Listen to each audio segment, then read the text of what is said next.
ও বউ, আমি হাটে চললাম গো। এই সবজি কটা বেচে আসি। আমার আস্তে আস্তে সন্ধ্যা হয়ে যাবে।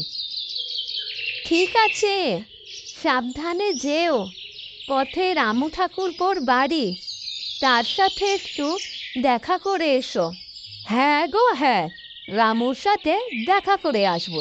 শোনো, এই পিঠে কটা সাথে রাখো, পথে কোথাও বসে খেয়ে নিও।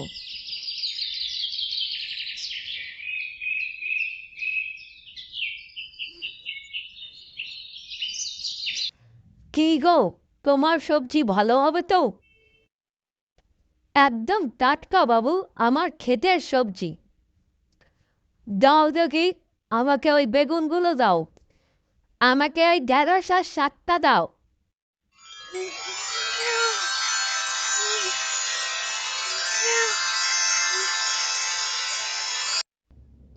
আজ কেনাবেচা মন্দ হয়নি। সারাদিন কাজের চাপে একটুও খাওয়ার সময় পেলাম না। কোথাও একটু বসে খেয়ে নিলে হয়। ওই তো সামনে একটা পাকুড় গাছ দেখতে পাচ্ছি, ওর নিচে বসে খেয়ে নি।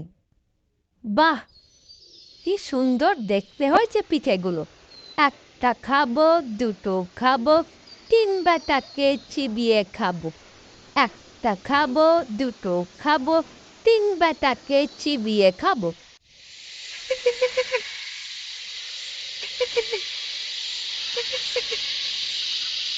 ওই মানুষটা কি বলছে রে?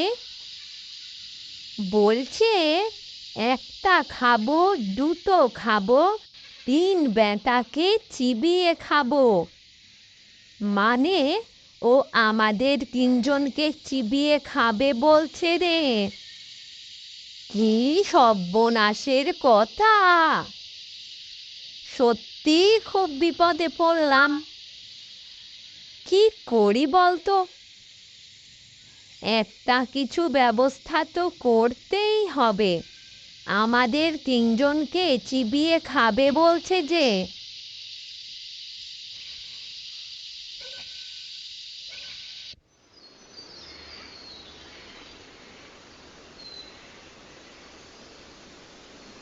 ও বাবা গো,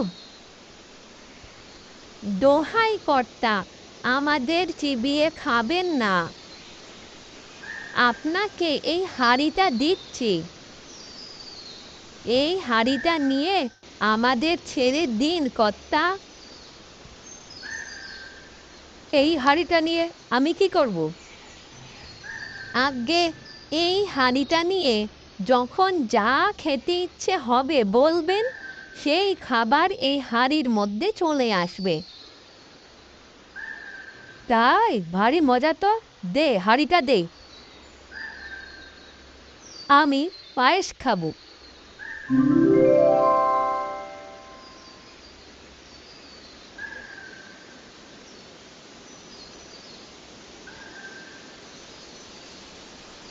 বাবা, কি সুন্দর পায়েস! আমি যাই, হাঁড়িটা নিয়ে যাই।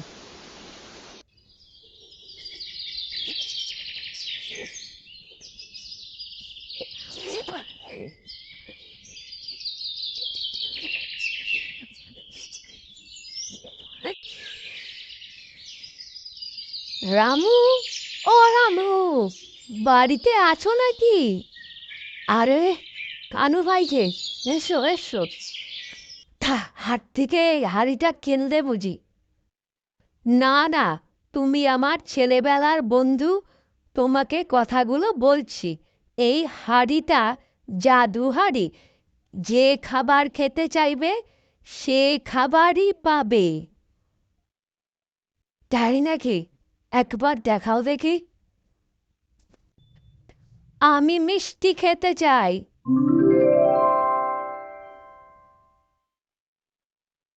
বাহ, বাহ, আশ্চর্য! চলো রামু, মিষ্টিগুলো খেয়ে ফেলি। কানু ভাই, তুমি ক্লান্ত হয়ে আছো, একটু ঘুমিয়ে নাও।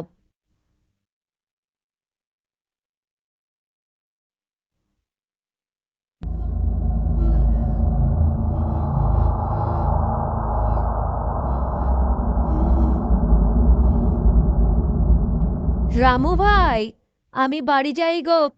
এসো ভাই।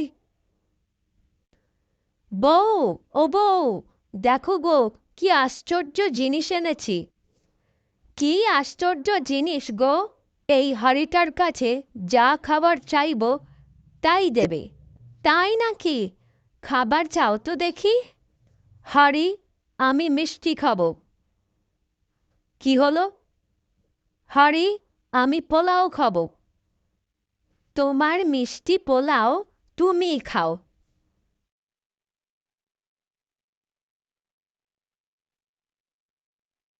ভূতগুলো আমাকে ঠকালো। দেখাচ্ছি মজা।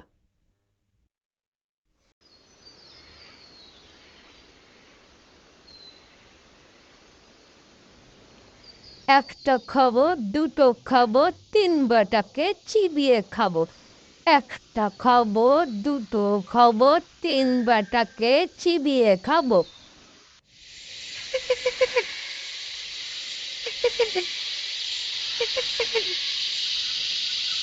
ওই আবার এসেছে রে। কি সর্বনাশ! কি হবে রে? বাঁচবো কি করে? মনে হচ্ছে খুব রেগে আছে। চল গিয়ে দেখি।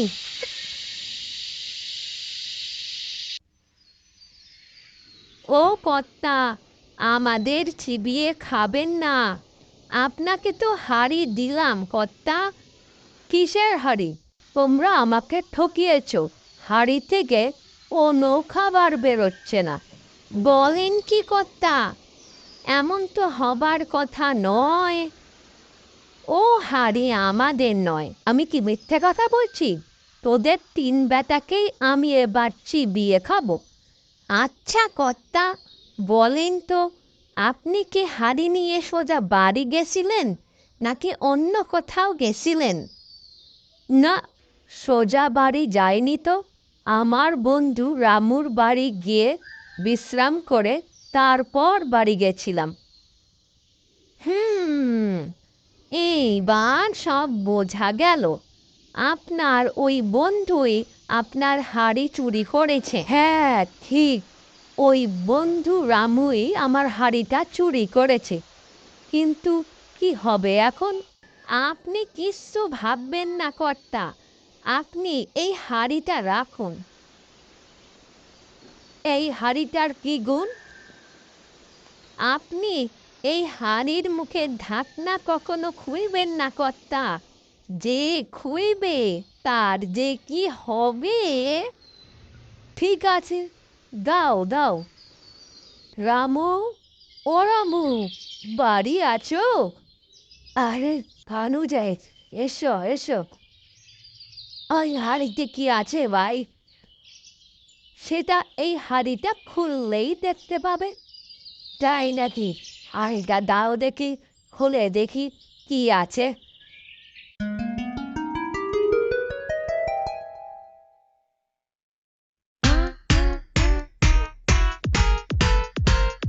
আরে বাবা রে, মরে গেলাম গো।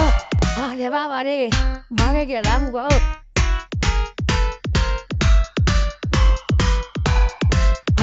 হাঁড়ি কোথায়? মরে গেলাম গো।